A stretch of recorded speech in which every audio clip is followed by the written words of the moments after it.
sila eh. Linggo alis ni Michelle. Para may time sila na makita ang mo ni Michelle. Okay, huh? Why isn't my Ano wife naman wearing her sa tummy kapatid? control pants today?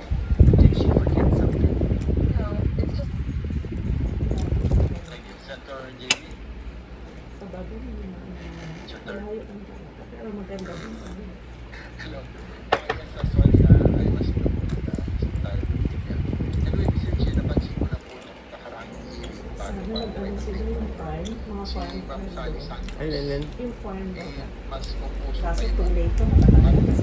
Wala ko kayong tapon na tinutubo nyo. Pero kung ano sila, Si Engineer Bryce Hernandez. hala ko nga hindi na sila, ano eh, tuloy pa rin pala. Hindi yan titipid sila kung gusto ka lang. Pero bakit Eh, sa kaya nga pagpapalagi ng bagyo, Oo. tumatanda na sila. Mahirap. Mahirap. isa pa lang, Mahirap. iba yung Sobra. bago kayo umigit ng protection Iba na naiiwan. ano ba nangyari mula nung panahon na yun? Hindi sana kung kaya nila. natatakot lang po ako kasi umiikot po kasi sa bahay namin na mga sasakyan eh. Nilala. Parang na ano po sa pamilya ko na madami. Hindi ako gusto ni ate niya, sayang. Nakuha na. Hindi, kaya lang hindi na pumayag ng reservation. Kung available pa by September 8, kasi 1 month sana yung naka-reserve, ayaw nila lumipat ng August dahil Oo, syempre. Ghost month. Nakita pero kayo parang So hanggang palugit, ano, Bakit na kami nakuha? Sabi ko nga po, Ang hirap naman bumenta ko. ay ewan. Pero nawala na ng gana si ate Ned sa, anong yun, yung bahay niya. Si Balasubat. Nahanap sila na iba. Ngayon yata. Baka mamaya may reason kaya ka bakit medyo hindi, ano po ako ngayon. something. Sabi ni Mission, ano yan mama, kung available hindi na, ayoko na yun. sige po. Pero maganda sana yun. Si Engineer JB Mendoza. Parang kapit-bahay. Kaya ngayon, Dito kasi tuti sila doon eh. Siguro ngayon o bukas. Bryce at si Eh, parang ngayon yata. base sa affidavit ko na sinapit ni Ma'am Sally Santos. Base rin sa Sa nakalagay. linggo ng balik nila, diretso na sila sa city. Pagkalit yun ni Shell. Photos po lalo na sa mga ghost projects na nangyari po sa inyong district office sa Bulacan.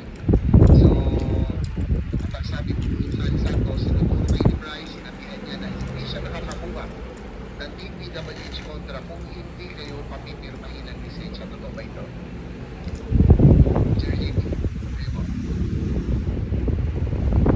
Ako po, sir. Apo.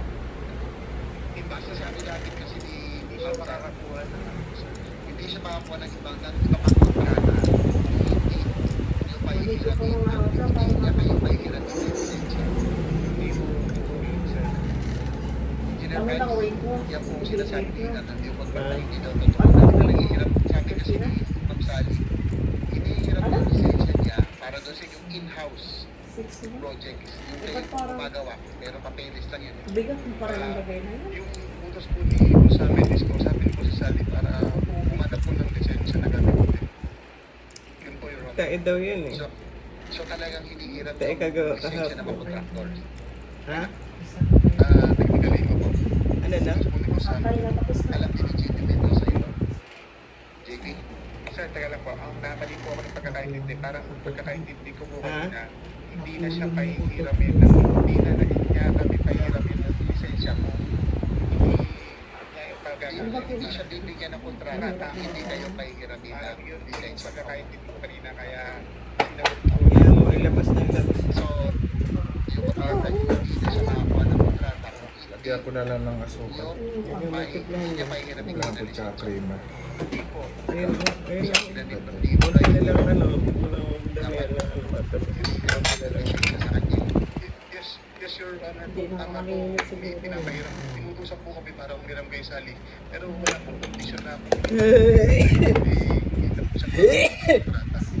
Ma'am Sally, Hindi ko kaya maglakad, masakit ang tuhod ko. nasa affidavit yung ipinuturo sa kanila po tatlo. Pero pumasok ko yun. Ano? Plano na yung usap niyo sa Engineer Bryce and Sally. Hindi, Nagkano ito, 3 araw ko nang iniinda tong tuhod ko. sa tama ka ano. Kaya nagpaano kami, MRI ng yun. Meron naman gumabihan mo, ano, chip. Makakuha ng kontrata. Meron pa din. Kahit may strike. Strike ba? Tatlong araw daw na strike. Hindi ko kaya mag-ano. Nahirapan ako makit eh. Ano? Kaya pala sa kita ng galo. Paano yun? Di maglalakad tayo papuntang Quiapo, strike eh. Huwag na. Hindi nga ako muna. Namang magaling na yung kwento ko naman to.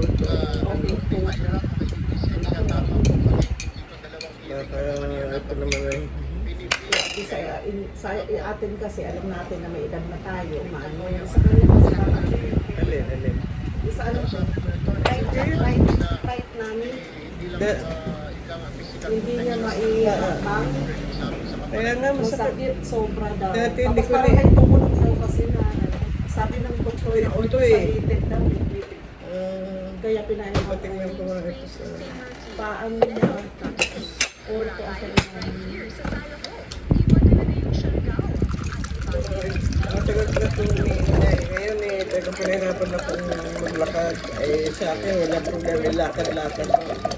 Ngayon eh, distance na rin, hirapan akong maglakad. Ngayon nga lang pumasok eh, kasi kahapon nagpa-MRI kami kagabi. Sa nilagay. Lampan ng tuhod niya. Tuhod, right knee. Bakit daw? Ano nangyari? Parang nag-Indian seat. Ano na? Indian seat kasi lagi sila nakaupo. Siguro napagod. Indian seat. Oh. Tapos sumakit ng from them. Tapos after yung Ano ng findings? hindi pa eh, kasi wala pa inaano pa nila Ah, eh. yung... Ano pa sa MRI.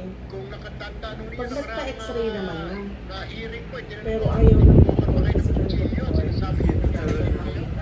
Magkano pa MRI? 10-3. Hindi naman kasi sila, ano, no? Alvin, buti na lang sagot tayo. Kasi ako nga. Kaya mo na yung Wala. HMO sagot siya. Kaya okay. Baka man